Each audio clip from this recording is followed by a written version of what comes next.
ॐ त्रिदलम् त्रिगुणाकारम् त्रिनेत्रम् च त्र्यायुधम् त्रिजन्मपापसंहारम् एकबिल्वम् शिवार्पणम् ॐ त्रिशाखैर्बिल्वपत्रैश्च अच्छिद्रैः कोमलैः शुभैः तव पूजाम् करिष्यामि एकबिल्वम् शिवार्पणम् ॐ सर्वत्रैलोक्यकर्तारम् सर्वत्रैलोक्यपालनम् सर्वत्रैलोक्यहर्तारम् एकबिल्वम् शिवार्पणम् ॐ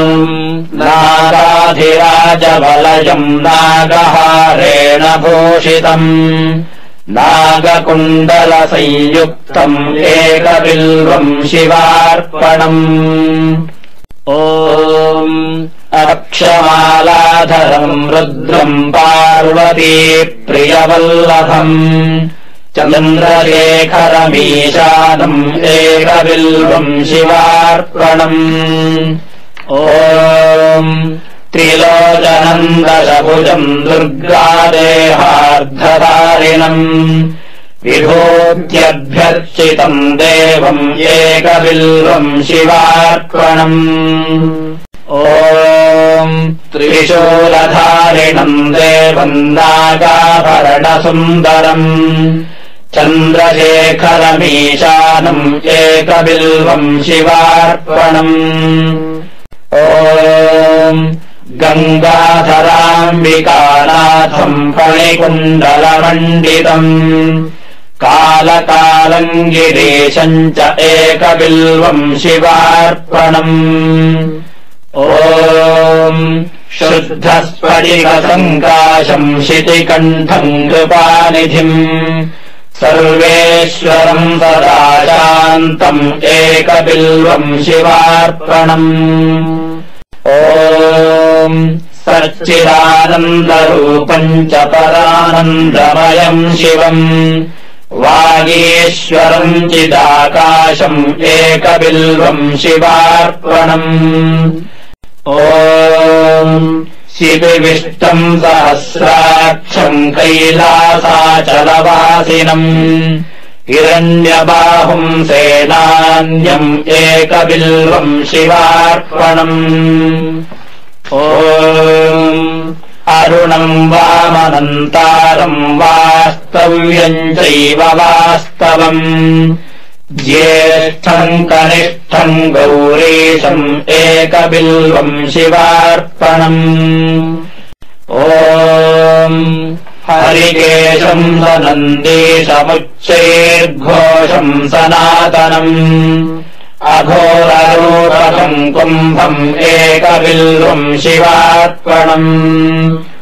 ॐ पूर्वजावरजम् याम्यम् सूक्ष्मतस्करनायकम्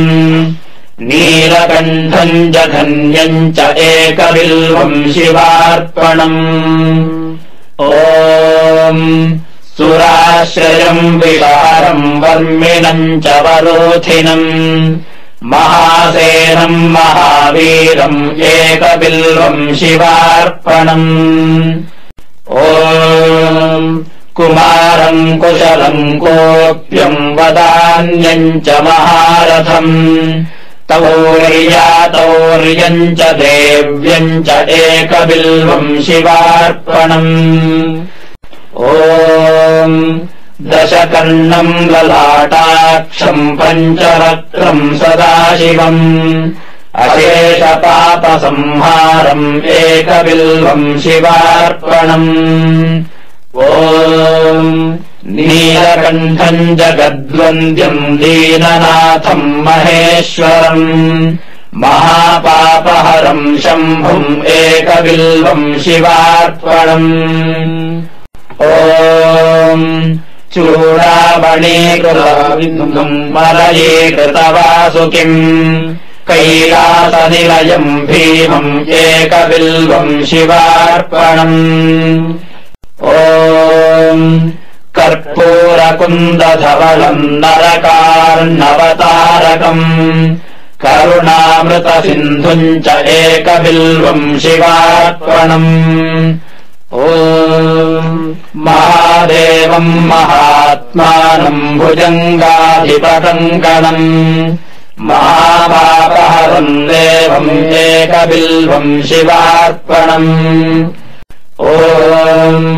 भूतेशम् खण्डपरशुम् वामदेवम् पिनाकिनम् वामे शक्तिधरम् श्रेष्ठम् एकबिल्वम् शिवार्पणम् ॐ फालेक्षणम् विरूपाक्षम् श्रीकण्ठम् भक्तवत्सलम्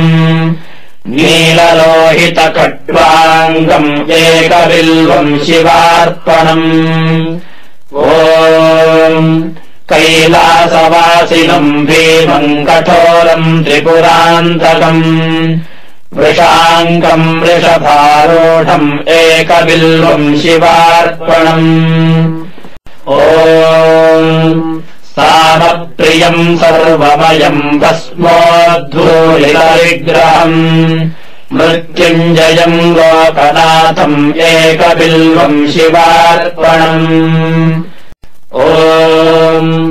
दारिद्र्यदुःखहरणम् रविचन्द्रानलेक्षणम् मृगपाणिम् चन्द्रमौलिम् एकबिल्वम् शिवार्पणम् ॐ सर्वलोकभयाकारम् सर्वलोकैकसाक्षिणम् निर्मलम् निर्गुणाकारम् एकबिल्वम् शिवार्पणम् ॐ सर्वतत्त्वात्मकम् साम्बम् सर्वतत्त्वविदूरकम् सर्वतत्त्वस्वरूपम् च एकबिल्वम् शिवार्पणम् ॐ सर्वलोकगुरुम् स्थाणुम् सर्वलोकवरप्रदम् सर्वलोकैकनेत्रम् च एकबिल्वम् शिवार्पणम् ॐ मन्मनोद्धरणम् शेषम् भववर्गम् परात्मकम् कमलाप्रियपूज्यम् च एकबिल्वम् शिवार्पणम् ॐ तेजोमयम् महाभीमम् उमेशम् भस्मलेपनम् भवरोगविनाशम् च एकबिल्वम् शिवार्पणम् ॐ स्वर्गापवर्गफलदम् रघुनाथवरप्रदम् नटराजसुताकान्तम् एकबिल्वम् शिवार्पणम् ॐ मञ्जीरपारयुगलम् शुभलक्षणलक्षितम् फणिराजविराजम् च एकबिल्वम् शिवार्पणम् ॐ निरामयम् निराधारम् निःसङ्गम् निष्प्रपञ्चकम् तेजोरूपम् महारौद्रम् एकबिल्वम् शिवार्पणम् ॐ सर्वलोकैकपितरम् सर्वलोकैकमातरम् सर्वलोकैकनाथम् च एकबिल्वम् शिवार्पणम् ॐ चित्राम्बरनिरासम् वृषभेश्वरवाहनम् नीलग्रीवम् चतुर्वक्त्रम् एकबिल्वम् शिवार्पणम् ॐ रत्नकञ्चुकरत्नेशम् रत्नकुण्डलमण्डितम् नवरत्नकिरीटम् च एकबिल्वम् शिवार्पणम् ॐ दिव्यरत्नाङ्गुलीस्वर्णम् कण्ठाभरणभूषितम् नानारत्नमणिमयम् एकबिल्वम् शिवार्पणम् ॐ रत्नाङ्गुलीयविलसत्करशाखानखप्रभम् भक्तमानसगेहम् च एकबिल्वम् शिवार्पणम् ॐ वामाङ्गभागविलसदम् विकारीक्षणप्रियम् पुण्डरीकायवाक्षम् च एकबिल्वम् शिवार्पणम् ॐ सम्पूर्णकामदम् सौख्यम् भक्तेष्टफलकारणम् सौभाग्यदम् हितकरम् एकबिल्वम् शिवार्पणम् ॐ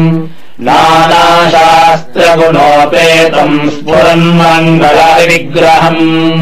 विद्याविभेदरहितम् एकबिल्वम् शिवार्पणम् ॐ अप्रमेयगुणाधारम् वेदवृद्धोपविग्रहम्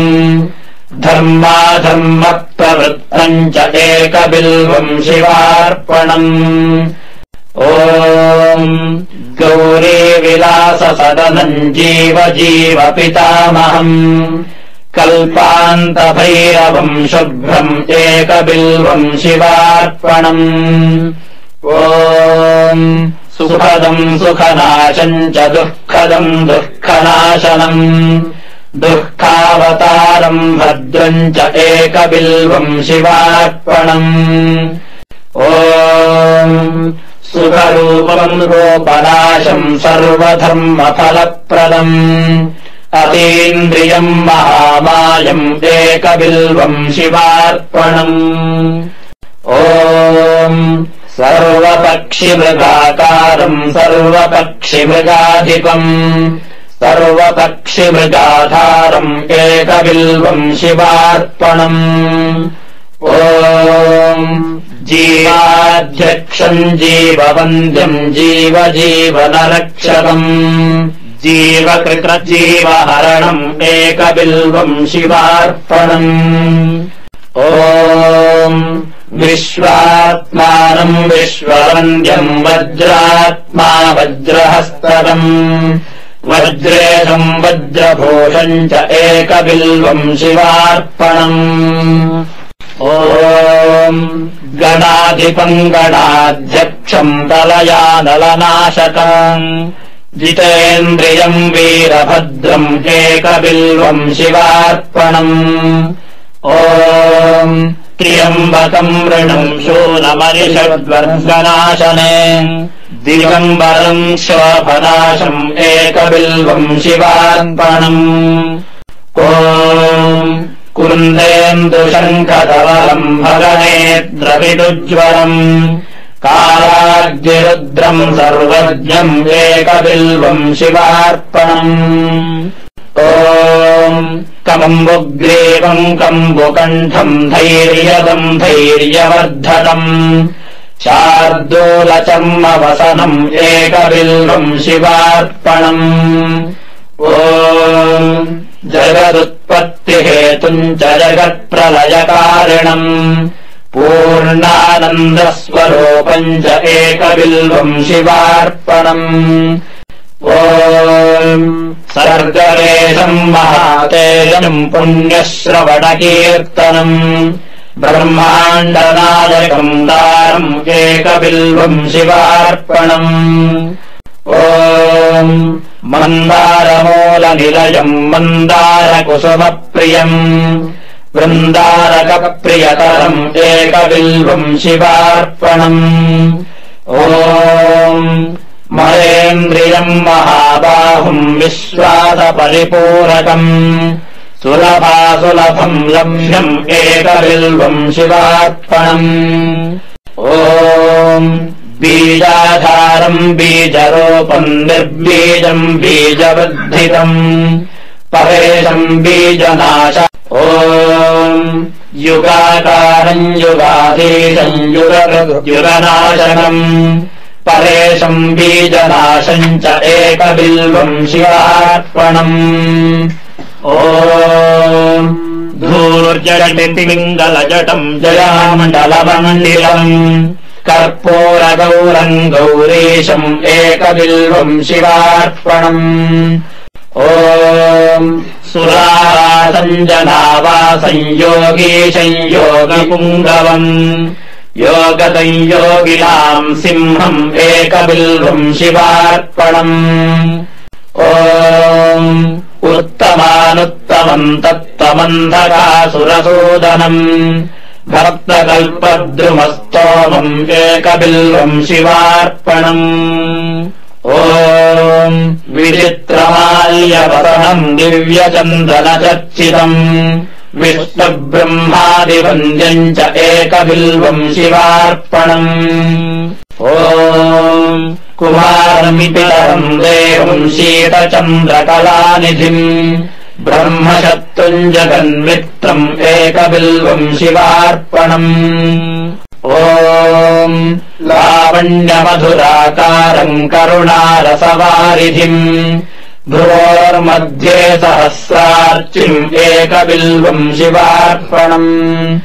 ॐ जगदाधरम् पावकाक्षम् रक्षेशम् भूमिनायकम्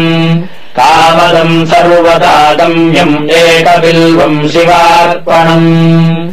ॐ शिवम् शान्तमुमानाथम् महाध्यानपरायणम्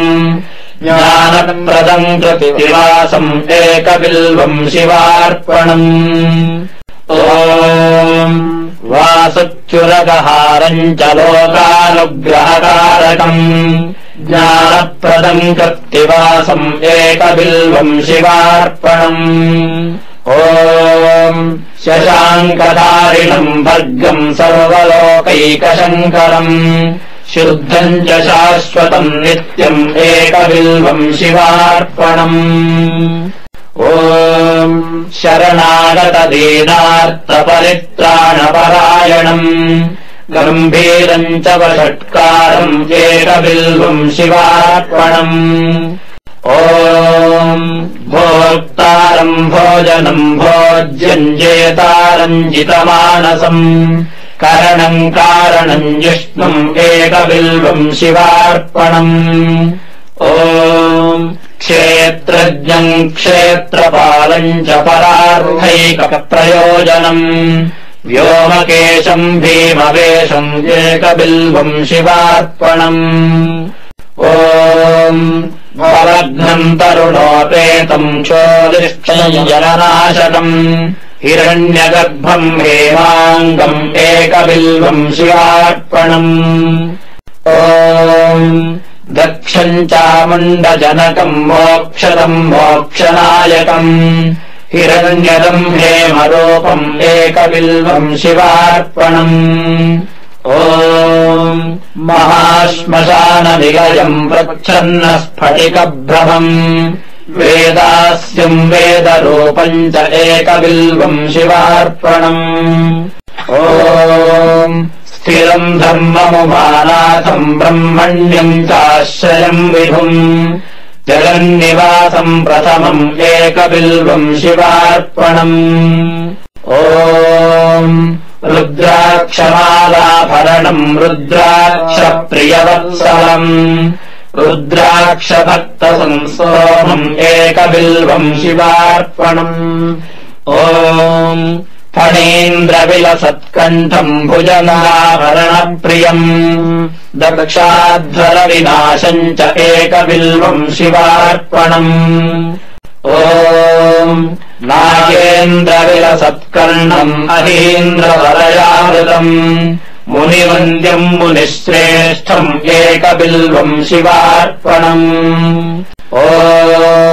मृगेन्द्रचर्मवसनम् मुनिनामेकजीवनम् सर्वदेवादिपूज्यम् च एकबिल्वम् शिवार्पणम्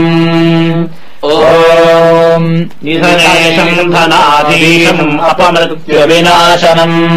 लिङ्गमूर्तिमलिङ्गात्मम् एकबिल्वम् शिवार्पणम्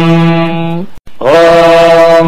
भक्तकल्याणदम् व्यस्तम् वेदवेदान्तसंस्तुतम् कल्पकृत्कल्पनाशम् च एकबिल्वम् शिवार्पणम् ॐ घोरपातकदावाग्निम् जन्मकर्म विवर्जितम् कपालमालाभरणम् एकबिल्वम् शिवार्पणम्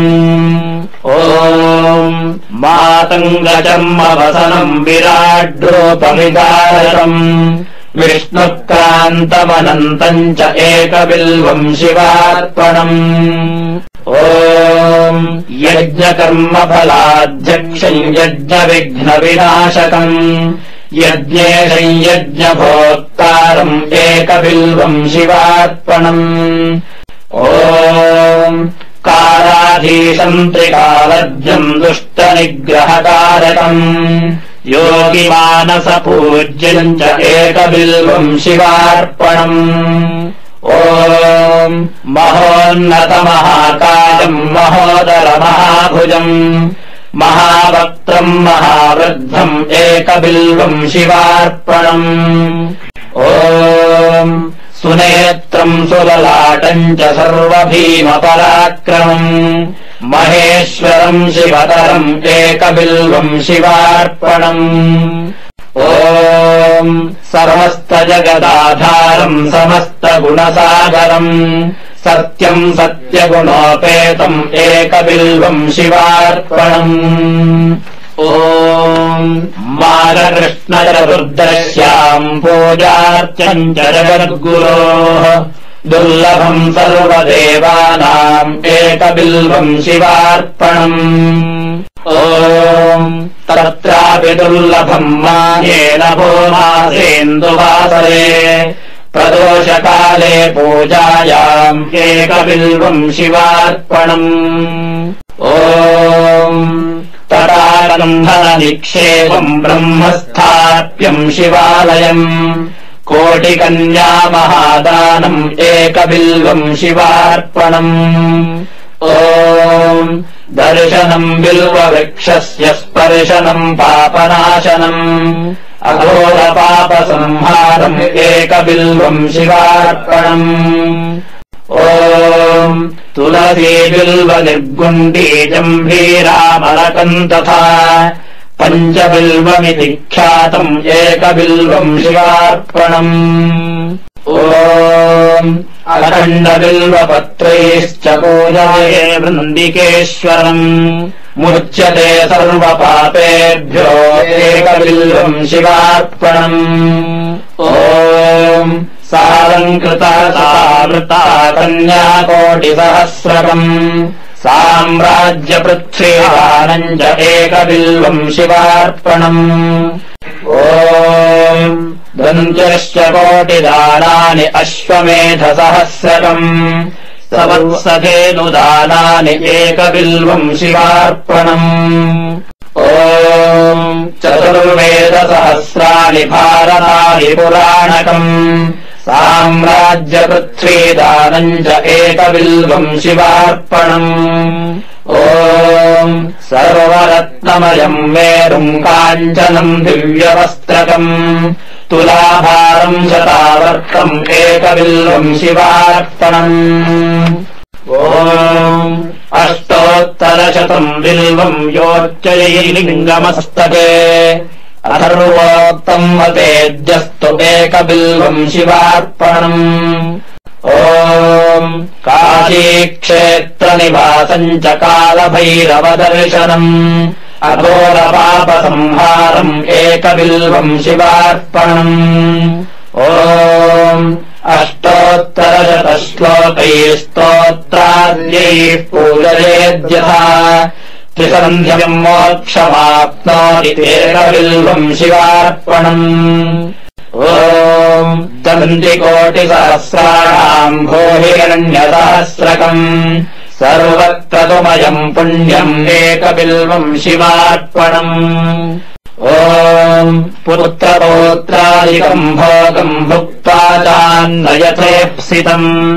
अन्ते च शिवसायुज्यम् एकबिल्वम् शिवार्पणम् ॐ विप्रकोटिसहस्राणाम् वित्तदानाश्च यत्फलम् तत्फलम् प्राप्नुयात् सत्यम् एकबिल्वम् शिवार्पणम् ॐ त्वन्नामकीर्तनम् तद्वत्तव पादाम्बुजः पिबेत् जीवन्मुक्तो भवेन्नित्यम् एकबिल्वम् शिवार्पणम् ॐ अनेकदानफलदम् अनन्तसुकृतादिकम् तीर्थयात्रागिरम् पुण्यम् एकबिल्वम् शिवार्पणम् त्वम् त्वम् माम् पालय सर्वत्र पदध्यानकृतम् तव भवनम् शाङ्करम् नित्यम् एकबिल्वम् शिवार्पणम्। श्रीसाम्ब सदाशिवाय नमः। अष्टोत्तर बिल्वपूजाम् समर्पयामि।